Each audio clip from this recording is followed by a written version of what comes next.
Hello students, once again welcome back. One more concept for you of the class 11th straight line और chapter 10।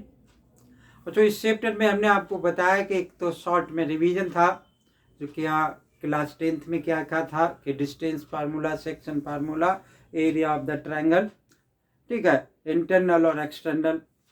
उसके बाद जो है हमने आपको बताया कि एक नया सा कंसेप्ट था कि what is the locus, how will you find the equation of the locus of A point.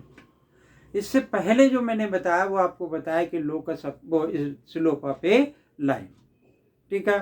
अब बात यहाँ पर क्या लिखा हुआ है कि conditions for the parallelism and the perpendicularity of lines in the terms of their slopes, ठीक है।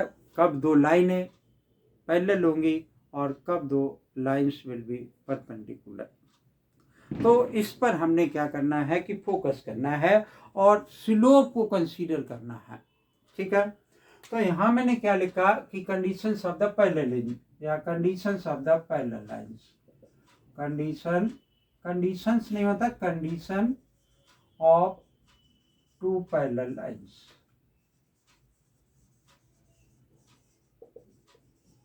दो लाइनें का स्लोप में क्या रिलेशन हो उनके कि वो लाइनें जो है हमारी पैरेलल हो जाए।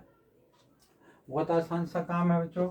ये कार्टेशियन प्लेन है, मान लो कि एक लाइन ये है हमारे पास और दूसरी लाइन चाहे यहाँ से ड्रॉ कर दी, दूसरी लाइन ये लाइन है, इसका नाम L1 मान लिया, इसका नाम मान लिया मैंने L2, ठीक है। ये एंगल मान लिया कि थीटा या अल्फा मान लिया और इसको मान लिया मैंने क्या, बीटा मान लिया। यहाँ क्या लिखा है कि if L1 is parallel to L2, अगर L1 L2 के पैरेलल होगी तो हमारे पास क्या होगा कि अल्फा बराबर बीटा होगा, तो 10 अल्फा बराबर 10 बीटा होगा, 10 बीटा क्या होगा। इसका मतलब क्या हो गया कि 10 अल्फा और 10 बीटा क्या होगा, स्लोप होगा, एंगल ऑफ इंक्लिनेशन है। तो इसका मतलब क्या हो गया कि मैंने मान लिया कि L1 जो लाइन है उसका स्लोप मैंने मान लिया कि M1 है और जो L2 लाइन है उसका स्लोप मैंने क्या मान लिया कि M2 है। तो यही तो ये चाह रहा है कि in the terms of their slopes, अगर दो लाइनें पैरेलल हैं तो आपको क्या प्रूव करना है कि अगर वो प्रूव करवा रहा है कि दो लाइंस पैरेलल हैं तो आप उनका क्या करोगे कि स्लोप को इक्वल रखोगे, ठीक है।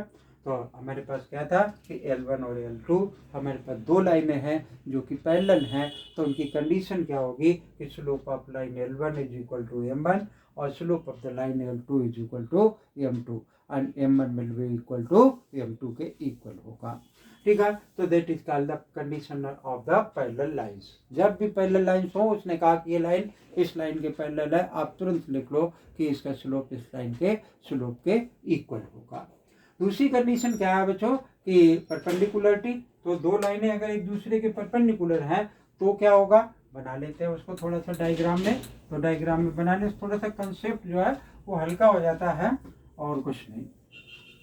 तो यहाँ मैंने लिखा कि condition of the perpendicular lines, condition of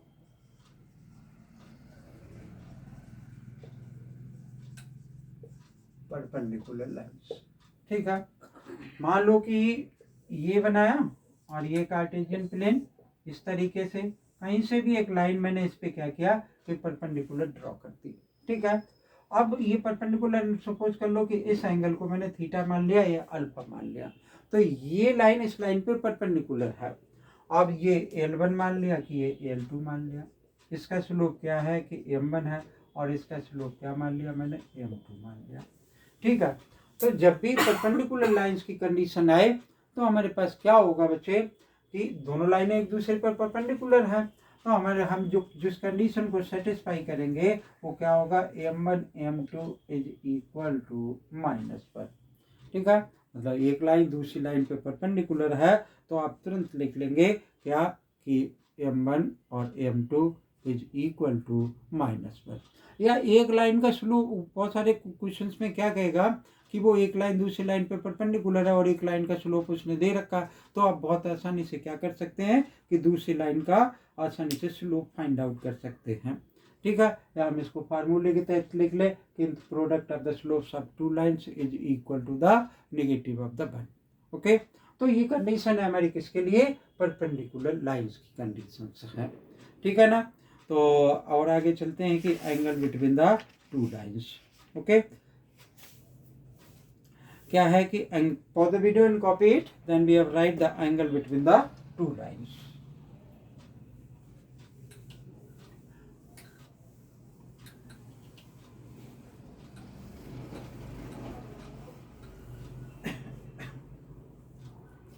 यहाँ लिखा मैंने एंगल बिटवीन टू लाइंस।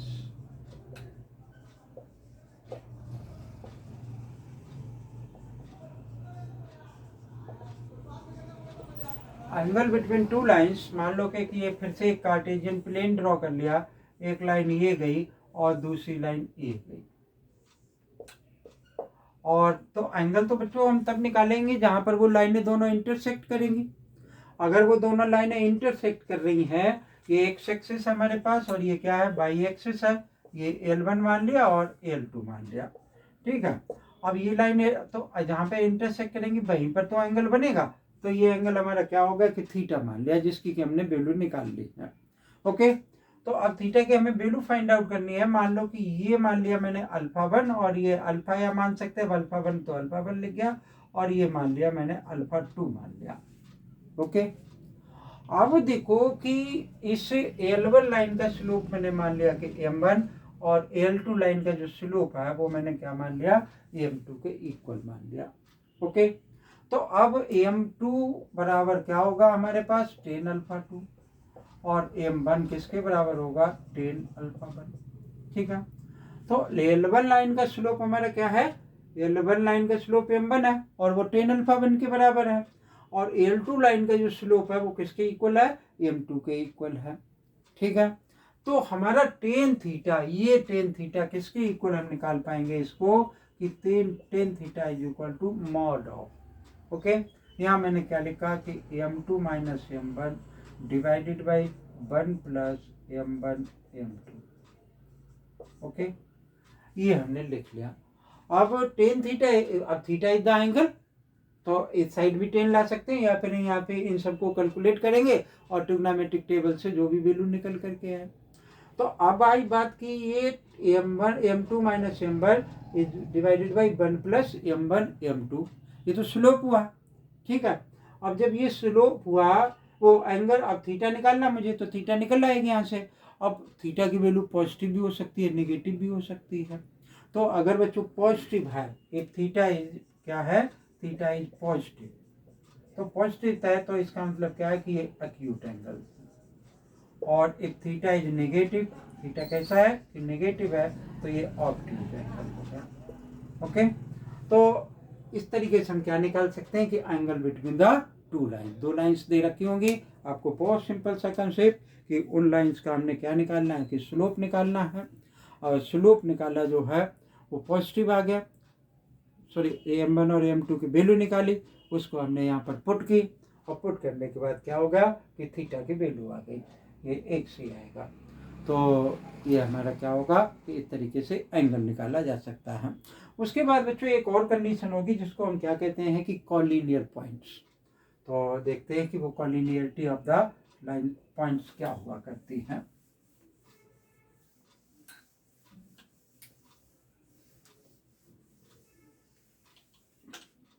यहाँ मैंने लिखा कि कॉलिनियर पॉइंट्स, कॉलिनियर पॉइंट्स सभी लोगों को आइडिया होगा कि कॉलिनियर पॉइंट्स क्या होते हैं कि if 3 or more than 3 points are lie on the same straight line, then points are said to be the collinear points, यही तो कहते हैं उनको।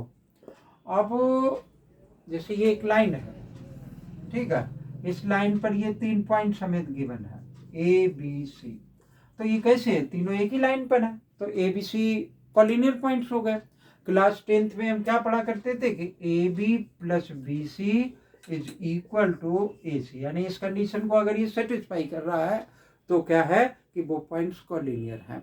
यहाँ पर हम जानेंगे किसके थ्रू, स्लोप के थ्रू जानेंगे, ठीक है। तो स्लोप के थ्रू कैसे, मान लो कि ये कार्टेशियन प्लेन हमने ड्रॉ कर लिया, ये क्या है हमारा एक्स एक्सिस है, ये वाई एक्सिस है, एक्स बार और वाई बार। एक लाइन हमने ये बना ली और इस लाइन पर ये 3 पॉइंट्स हमें अवेलेबल हैं। ठीक है, हमें प्रूव करना है। 3 पॉइंट्स हमें दे रखे, ये नहीं कि ये वो इसी लाइन पे है, ये बात तो हमने प्रूव करनी है। तो इसका नाम डाल लिया मैंने ए, इसका नाम लिख लिया बी और इसका नाम लिख लिया सी।